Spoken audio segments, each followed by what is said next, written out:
walang dapat na ikabahala ang mga biktima ng kalamidad sa kakapusan ng supply ng pagkain. Ito ay dahil tiniyak mismo ng National Disaster Risk Reduction and Management Council o NDRRMC na sapat ang supply ng mga relief goods. Narito ang report mula kay Bernard Tan. Tiniyak ng pamahalaan na sapat ang supply ng mga relief goods para sa mga nasalanta ni Bagyong Pablo. Ito ang siniguro ni NDRRMC Yusek Benito Ramos sa isang press conference.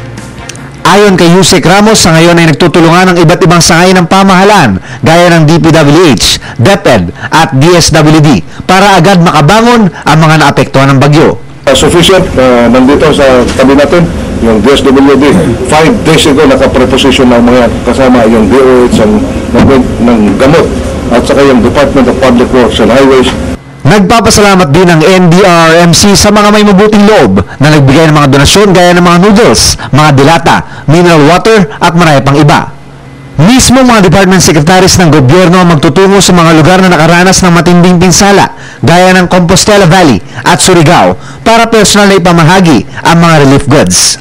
Dalawang secretaries, Secretary Denke Soliman will go there tomorrow, including Secretary Mar Rojas of the Department of Interior and local government, just to assess the situation at what can this government can assist to the local government units.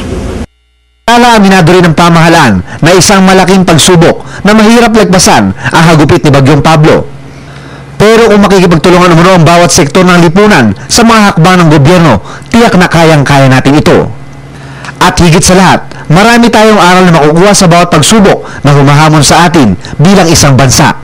Para sa oras na muling may dumating na kalamidad, tayo ay maging mas handa. Yung information and education campaign sa ating mga kababayan, yan ang pinaka-importante. Knowledge is important.